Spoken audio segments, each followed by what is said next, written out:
We're back. We're back in the card room. As you can tell, I have a big old honking pile of booster boxes behind me that wasn't there last time, but it's just some reorganization that's happening, and some things are moving and some things are happening.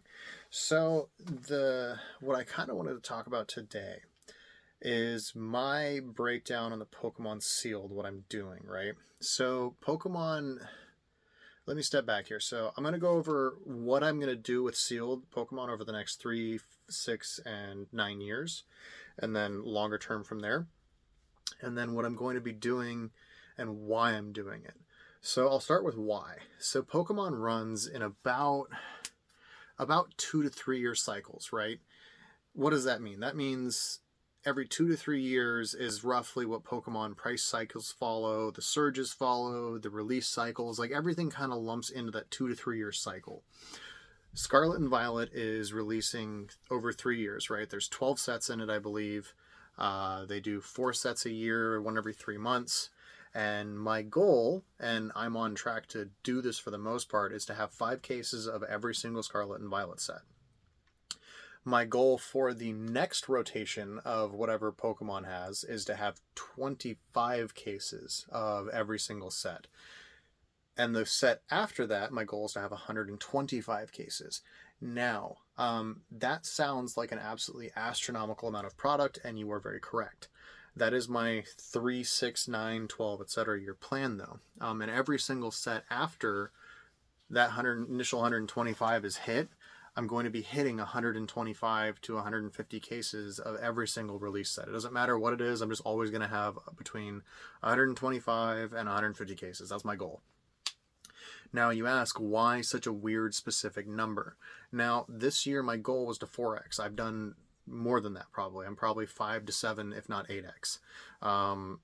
We've had an astronomical amount of growth this year. It's an astronomical amount of work. But it is a growing, accelerating business, which is what I wanted.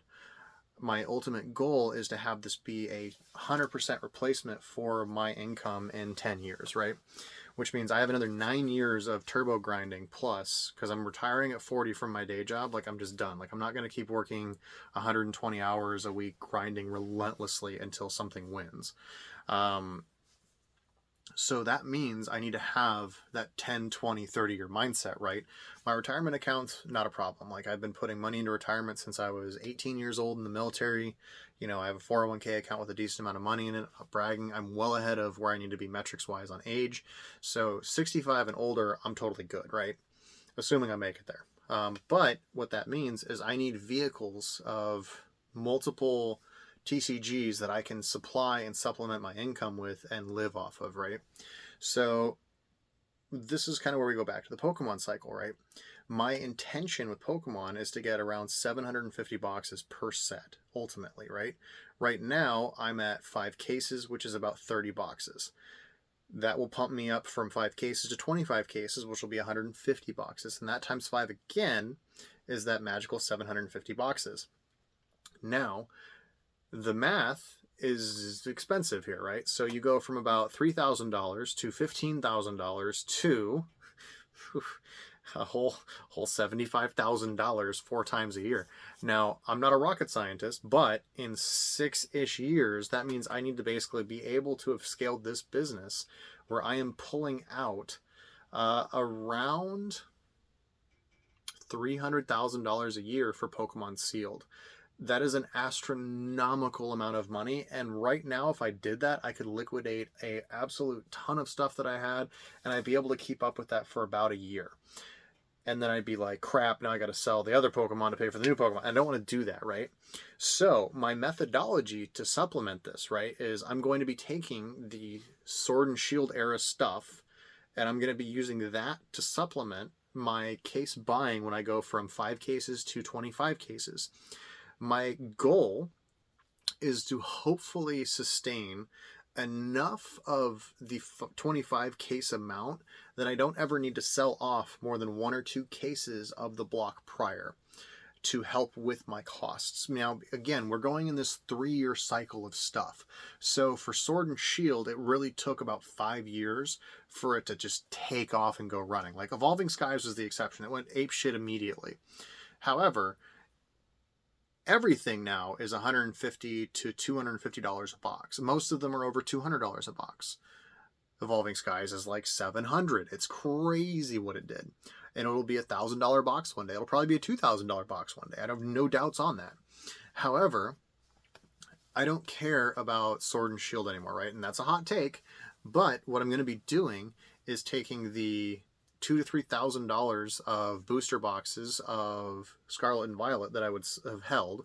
So ideally, if we have that case around $200 a box times 2, that's $2,400 after fees, shipping, and handling. I'll probably be at like $2,200.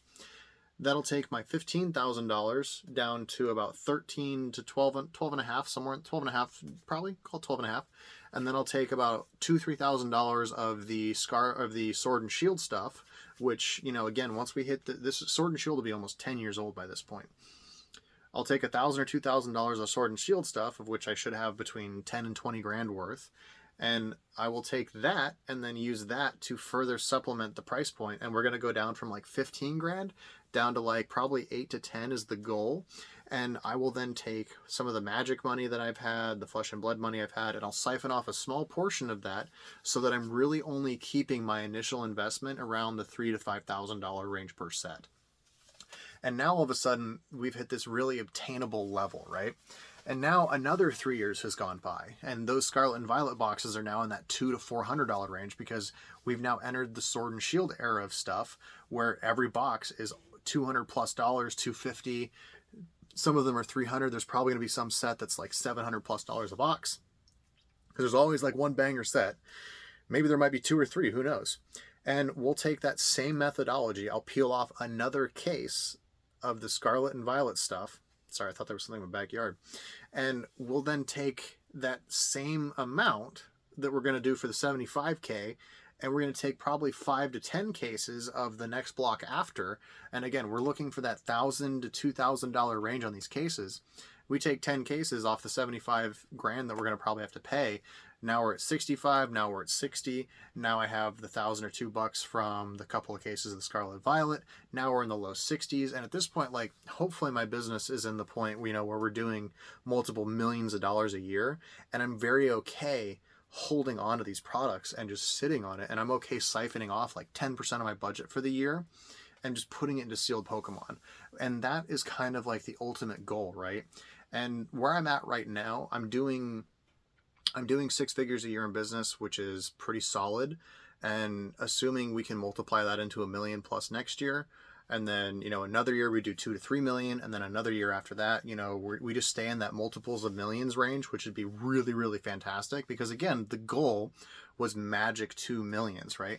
I'm taking all this money I make in Magic, divert it into Flesh and Blood, divert it into Pokemon Seal, divert it into Wise. There's all these things that I have that I've been peeling off a little bit of Magic money and throwing it over here, peeling off a little bit of Magic money, throwing it over here. I had a really crazy Flesh and Blood set, so I peeled off a little bit here and threw it over there.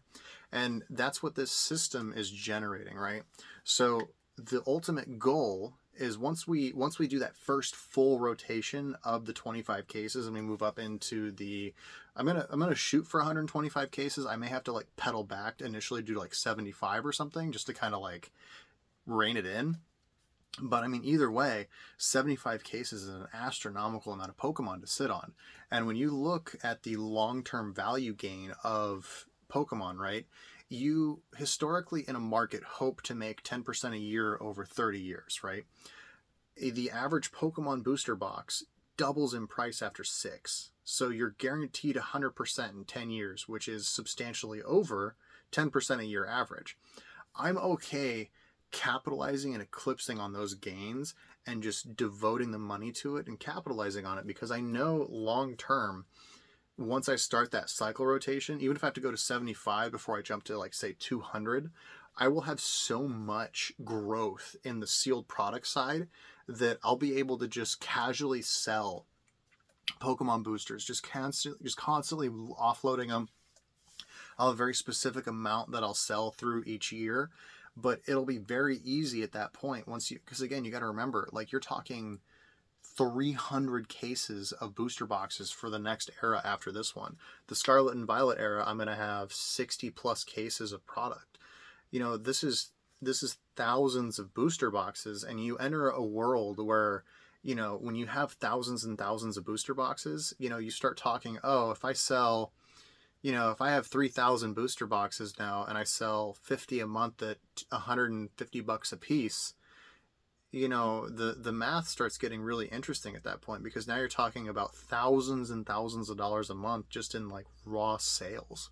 And the reality is you're going to really be looking at closer to like 250 probably, because I mean, we're talking about Pokemon here, right? Like, you don't have a 5, 7, 10-year-old box that's still selling for $110. Like, it just doesn't happen.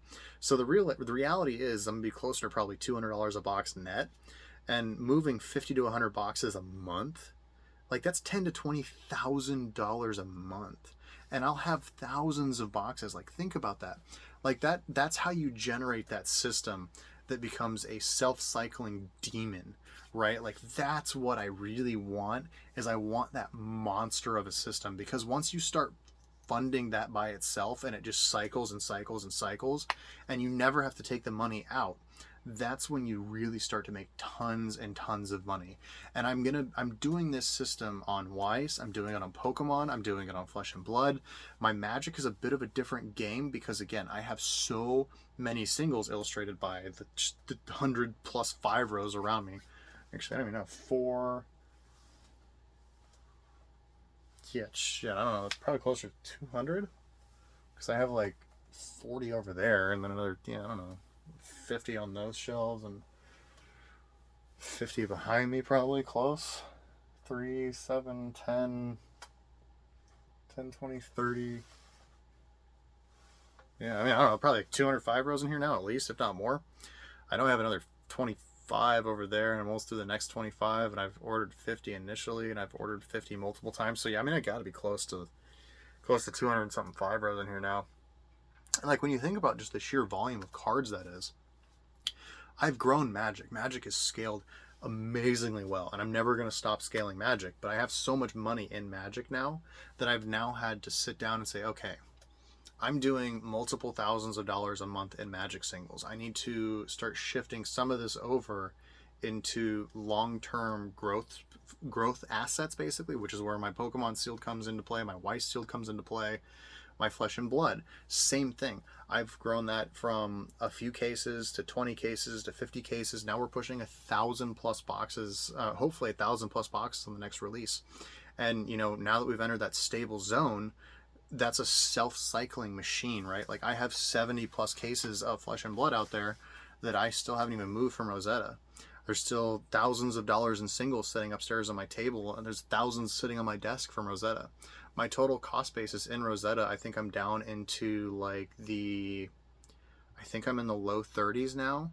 You know, it's $70, it's 75 cases times 300. That's, you know, $22,000. That's an absurd amount of cases. Like, that's an absurd amount. And that's not even taking into account the thousands of dollars I have pending, the thousands of dollars in Majestics, the $3,000 or $4,000 in the box that I have up there. Like, there's so much. And also keep in mind too, actually shit, no, I'm way lower than that.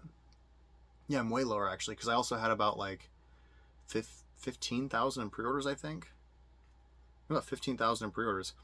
So I mean, again, like, you know, we're going from 45 down to 30. I've sold $4,000 or $5,000 worth of singles already. Now we're at 25. I've sold some random crap here and there. Now we're at like 23, if that. So, you know, I'm looking at conservatively between 10 and 20 grand in profit on just this release, which means 2 more releases of this, and every release is basically just pure profit lines. So Flesh and Blood is successfully grown enough now that I can start keeping 10, 20, 30 cases to just sit on if I need to.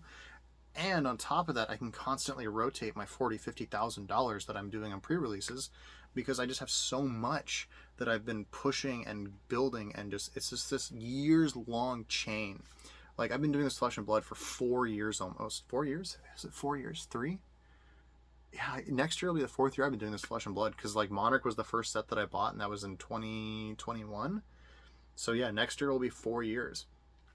It's not something that you just say, like, oh, hey, I'm going to wake up tomorrow and start doing 10,000 boxes. Like, no one just wakes up and bees Rudy. Like, you would need, like, oh my God. I mean, what would you need for that? Probably, like, realistically, to like just start at Rudy levels, you would probably need 10 to 20 million dollars of just raw cash, and it's going to drain fast, like really fast, and you're not going to have like the range to just move it casually.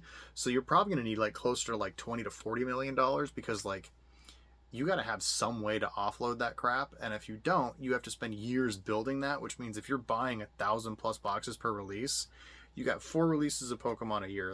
That's four, let's call it 500 grand right there. You have like 10 to 12 Magic releases a year at, again, let's call it 100 grand a pop. You know, that's $1 million a year minimum. Flesh and Blood release, same thing. 200,000. All of a sudden, you're at like $2 million. Then you got to factor in the Weiss and the other random crap you want to do. You're looking at like multiple millions of dollars a year to just do Rudy levels of volume. And then that's not even accounting for the fact that Rudy has an actual way to offload this. Like, how crazy is that? Like, so you don't just get there overnight. Like, you have to build up to it. You have to grow. There's no easy way. You have to work. But yeah, I just wanted to kind of go over like my ideas on the Pokemon system and what I'm doing, show you my mindset behind it. It's not a 1 year thing. It's a 3, 6, 9, 12, 15, 18 year. This is like a multi-decade endeavor that I will be doing for this. And at some point, like, yes, I will hit a point where I have so much where I'm just like, whatever. And I'll just have like a certain amount of inventory I sell each month. And as it sells, I'll relist it, whatever. Like, I'm not going to care anymore. But you know, I don't see myself hitting that level for probably at least 15 to 20 years, and that's going to be a lot of grinding to get there. And you know, at that point, I'll step back, I'll start casually selling things off, moving things out, etc. There'll be a point where like I'll start downsizing things, but I really don't see any reason or need to do that, and it'll be a really good business I can pass down to my kids one day. And hopefully, you know, they'll learn some good ethics and some hard works and stuff from that. But anyway, guys, I'm going to go ahead and end the video here. It's ended up being a lot longer than I thought. But yeah, I just kind of wanted to go over that Pokemon mindset, what I'm doing, my goals, my intentions, my absolutely pure astronomically insane goals of 150 cases. And we'll see if we get there. But thank you guys for the support. Like, share, subscribe, comment down below. If you're still listening to this point, I don't know. Do you want to pre-order Pokemon through me? Comment down below, ask. If you do, let me know. Maybe we can come to some kind of arrangement. I actually have no limits-ish yet that I've hit, but you know, I have basically kind of what I've been doing for other people. I've just been doing like 99 bucks a box plus shipping. So if that's something you'd be interested in, please reach out to me. Let me know. I do have to order it out about 30 to 50 days in advance. But if that's something you want, comment down below and maybe we can get in touch. Thanks, guys. Bye.